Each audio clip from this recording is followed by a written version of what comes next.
Été 45, la victoire sur le nazisme envahit Paris, le sentiment anti-allemand, la France.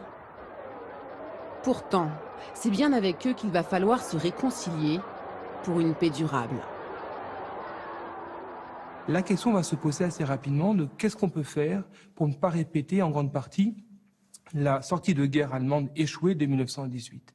Qu'est-ce qu'on peut faire pour en fin de compte transformer à l'échelle de l'Allemagne et de l'Europe un aspect de ferment de guerre à quelque chose de plus pacifique. Et il y a à la fois à l'échelle des militaires français et à l'échelle de la chrétienté européenne une volonté d'essayer quelque chose. Germe l'idée insolite de regrouper des séminaristes allemands, alors prisonniers de guerre. Sur les 700 000 captifs en France, 950 étudiants en théologie sont réunis ici, près de Chartres.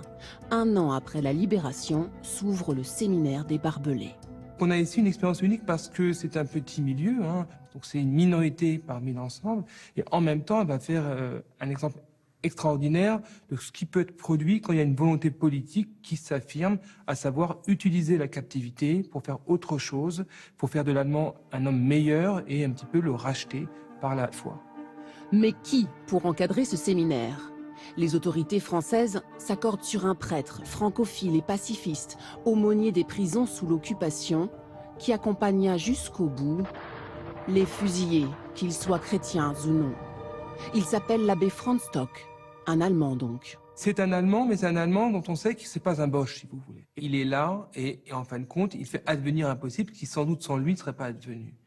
Et là, c'est intéressant de savoir, est-ce qu'il fait ça en tant que catholique ou en tant qu'Allemand? Est-ce que les Français qui forment le séminaire le font parce que ce sont des catholiques convaincus, la communauté de foi qui primerait l'appartenance nationale? Et ça, c'est une tension qu'on a dans le séminaire. Parce qu'en même temps, il faut que les politiques soient d'accord. Et si les Français acceptent, c'est qu'ils considèrent que c'est un moyen parmi d'autres, mais un moyen important, de faire en sorte que l'Allemagne, dans 25 ans, ne va pas recommencer la guerre. La France, exsangue, n'offre pas de traitement de faveur à ses prisonniers. Les séminaristes endurent la morsure de l'hiver 45 dans un hangar de 70 mètres de long, surnommé le Palais des Glaces. C'est des conditions extrêmement dures. Il y a d'ailleurs un texte intéressant d'un aumônier qui compare la vie du prisonnier à la vie monacale, puisqu'elle est faite de privation dans les deux cas, et ce qui pourrait expliquer qu'il y ait une sorte de retour du religieux ou de la foi religieuse qui, d'un côté, comblerait cette vacance idéologique, et de l'autre côté, dans les privations, rappellerait un peu la figure christique et du sacrifice. L'abbé Stock fait venir d'Allemagne des enseignants avec livres, cahiers, stylos. Son œuvre est soutenue, à l'image des nombreuses visites du cardinal Suard, archevêque de Paris, comme du futur pape Jean XXIII, alors nonce apostolique.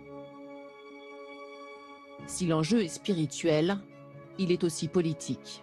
Le vide laissé par l'Allemagne fait que les églises apparaissent à l'échelle allemande comme les seuls acteurs encore debout. Il n'y a plus de parti politique, il n'y a plus d'État. À part les occupants, le seul acteur allemand considéré comme tel et reconnu comme tel par les occupants, ce sont les églises. Et elles comprennent qu'elles ont un coup à jouer politique, pas au sens de politicienne, mais de projet politique et fondé sur la foi chrétienne. Et donc, on va le pousser au maximum.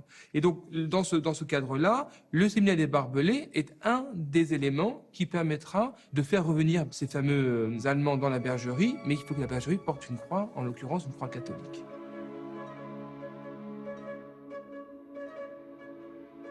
Je pense que la principale contribution, c'est d'avoir permis l'éclosion d'une autre génération d'Allemands et d'avoir su traiter la défaite totale qui a été la défaite de 45 pour des jeunes gens qui sont nés sous le nazisme et qui ont grandi avec. Et ça, c'est certainement le fait qu'ils n'ont pas fait de bruit après est peut-être le meilleur élément de réussite, de réinsertion. Le séminaire des Barbelés, le plus grand au monde, mais aussi le plus méconnu. En sortiront pourtant plus de 600 prêtres, 4 évêques et 2 pères abbés.